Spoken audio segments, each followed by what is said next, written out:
बौद्ध जिलार एभली अनेक दुर्गम स्थान रही जोठार कि आज पर्यंत उभय केन्द्र और राज्य सरकार विभिन्न कल्याणकारी योजना गुड़िक ठीक भाव में पहुंची पारने एभली एक गाँ हूँ बौद्ध जिला सदर ब्लॉक अंतर्गत गुंदुलिया पंचायत भरुआ गाँ जहाँकि बौद्ध कंधमाल जिलार सीमांतर रही बण जंगल घेरा एक आदिवासी अध्युषित गाँ भरुआ एवं एठारे जो सामान्यतम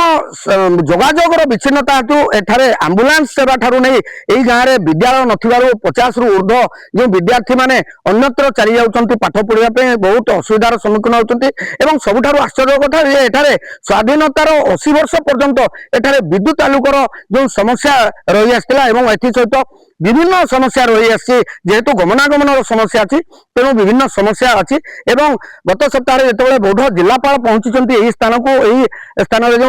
23 परिवार को विद्युत आलोक जोगे से विद्युत आलोक देखी पारी निश्चित भाव में समस्ते खुशी प्रकाश कर तेज चलतु सीधा सड़क ये गाँव किसी आदिवासी सहित कथा कौन कौन रही समस्या कि भाव में जो समस्या कि भाव में समाधान हम सहित कथा सब असुविधा अंगनबाड़ी न अच्छी स्कूल नहीं रास्ता बाट घाट सब असुविधा आई आम आपण को स्वागत करूँ सब तो असुविधा यहाँ वर्षा पानी दिन लगी किसी नहीं यार हम के आसी जाए नहीं पार्ब एम्बुलांस डाकले भी नहीं आसी पारे आम यहाँ असुविधा पड़ी आमर गाँव हूँ भरुआ सार तापर काଣା होते आमर निदानी होते सार आमर रोडटा होते खराब तापर रास्ता घाट ठीक नहीं तापर लाइन भी तथापि रहूना पिला छुआ पाठ पढ़वा लगे भी जीवा लगी बहुत असुविधा तापर आमे बहुत असुविधा रहूँ जंगल आम रहीचु जरी खापी खापी रहीचु तापर आमर घर माने सब धीरी कर तले पड़ेलान तापर आम बहुत असुविधा रहूँ आपर कौन होते लाइन फाइन भी देइथिले एबे जो आडी रोड जेन आमर देइथिले जारिस एनआरजी देइथिले एबे भिविजी रामजी देचन से रास्ता एछन का आरंभ करवा लगी आमर आसीचन आमर जिलार बौद्ध जिलार कलेक्टर महाशय काली अभियोग कनु आज बीडीओ महाशय भी आसन सरपंच भी आसन आम तो बहुत दिन रुईने रहीनु न और आगु आमर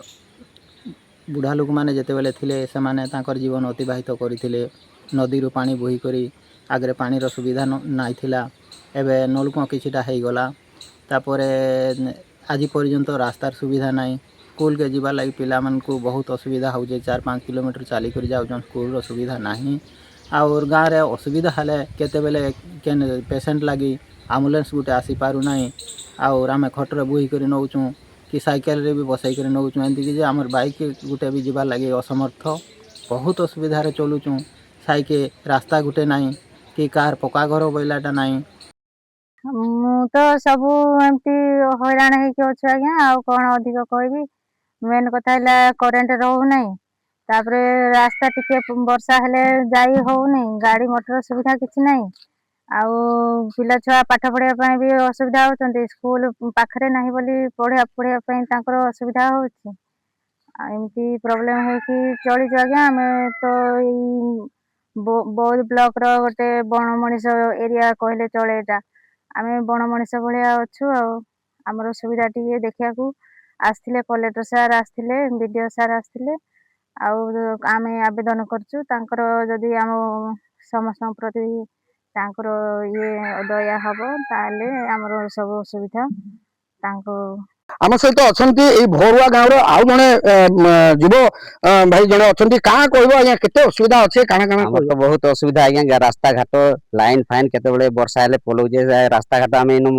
पेसेंट आइले बुही कर ब्रिज के नाऊ सेने एम्बुलेंस रही जाऊे सेन के आसले जाए सेन आमको डाक्तरखाना बौद्ध हो कि बाँशुणी हो जेन के भी नौजन इन्हें तो रास्ता घाट कादो रास्ता है आमर एनी टाइम कादो एनी टाइम रास्ता घाट ठीक नाई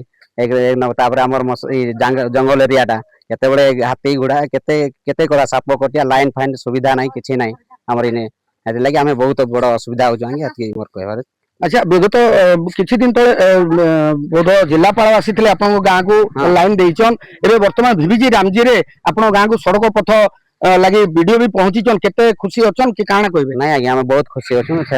आम भी जाइथन कलेक्टर पाक से पठे भी बहुत बहुत खुशी अच्छु वर्तमान से सब डेमो बोलछन से ठीक है। निश्चित भाव में जो शुणुले समस्त प्रतिक्रिया निश्चित भाव में ग्रामवासी जो ग्रामवासी बणमूलक भितर रही जाते दीर्घ 80 वर्ष धरी स्वाधीनतार बर्तमान एठारे राज्य सरकार एवं बौद्ध जिला प्रशासन किभली भाव में यह अंचल विकास हम से तार प्रक्रिया आरंभ कर विद्युत आलोक पहुंची सारी एवं यही जो भरुआ गाँव को किभली सबुदिनिया रास्ता खंडे निर्माण हो पार से VBG रामजी योजना रास्ता तैयारी हम और अन्य जो समस्या गुड़िक रही तार पर्यायक्रमे किभली भाव में समाधान हम से प्रचेषा आरंभ होती बौद्धु सत्यनारायण पाई अर्गस न्यूज।